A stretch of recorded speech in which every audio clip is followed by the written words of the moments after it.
good morning. This is Houndog Steve wishing you a very pleasant morning, and here we go.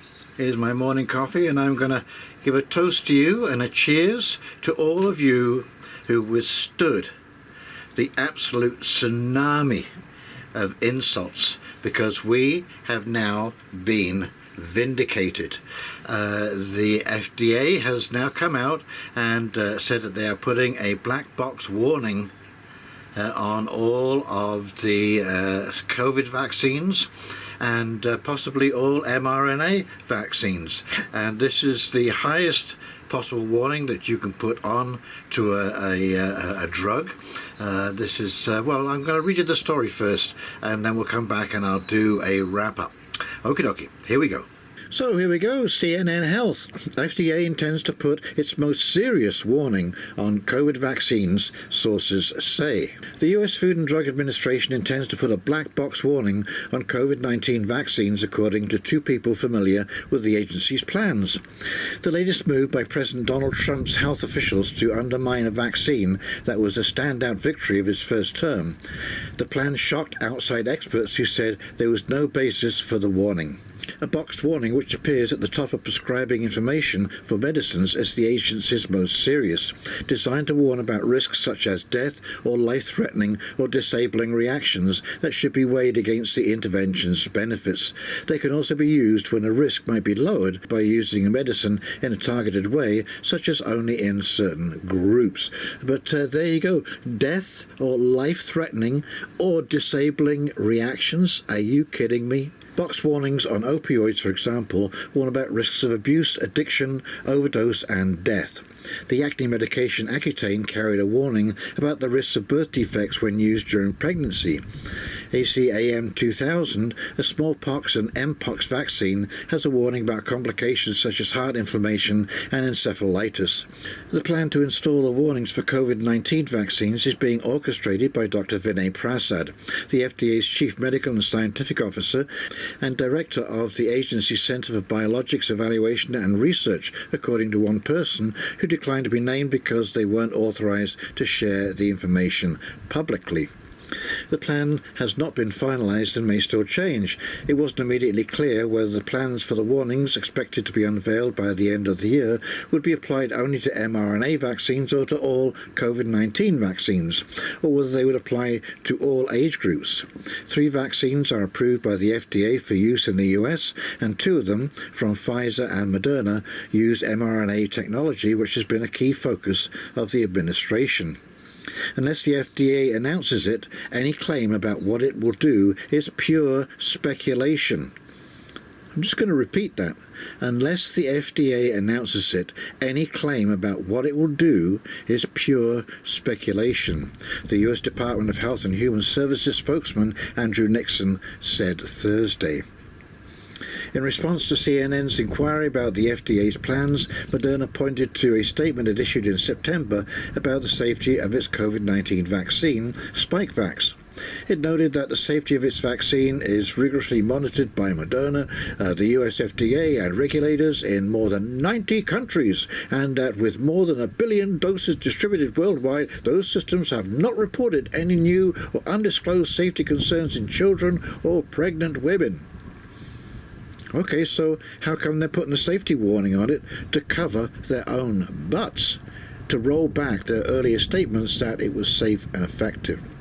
And Pfizer's the same too. Look, here they go. Pfizer too issued a statement in September supporting the safety and efficacy of its COVID-19 vaccine. The statements from both companies came after reports that federal health officials might seek to tie the vaccines to safety risks in pregnant women and children. Pfizer declined to provide further comment Thursday. Now, I'm not going to continue on with that article. You can read it for yourself. I'll link it below in the description box. But basically, it is Pfizer and Moderna whining and crying and trying to tell you how effective everything is and blah-de-blah-de-blah. And but this is a very quiet rollback on their position to put this warning on these vaccines is absolutely unbelievable.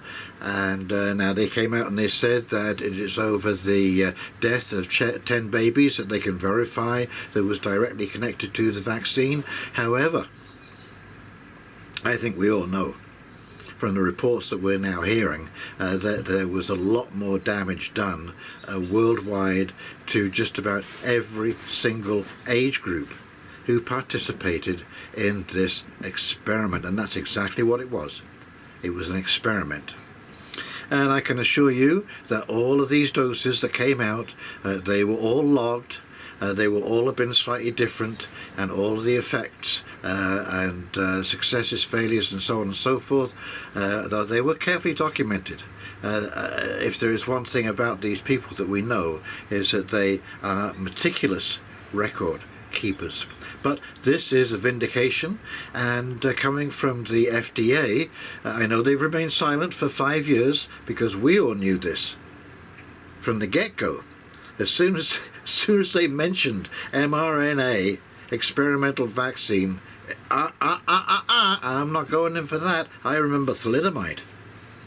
Okay, I'm old enough to remember that era of all the deformed babies, and this was a drug that was circulated.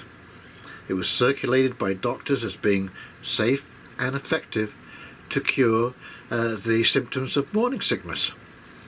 And of course we see now the worldwide result. And, you know, this took place in the 60s. You have to remember, it took until 2010 for these people to be compensated. I mean, you know, that's 50 years wait. Most of them had died because the health complication was so severe. But I think we are seeing, and Robert Kennedy Jr., some real shifts in the winds coming out of some of these administrations in the government. And finally, it may be a slow rollback. I mean, this is going to take time, folks. Okay, but this is going to be, it's going to turn into a wave of rollbacks of everything that we are seeing. And as the truth comes out, and as AI develops, you know, it's kind of interesting that AI is single-handedly destroying so many of these narratives because it has access to so much information, and it can correlate so much information. You can now put a lot more of 2 and 2 together just by typing in a question. You don't even have to, you have to research what it gives you, because I'm hearing now that a lot of the stuff could be questionable, especially when it comes to coding, that kind of stuff. But it can certainly cover an awful lot of bases and give you, you know, maybe 5 to 10 reference points that you can go and research yourself to ensure of the validity. But I mean, it's just crushing.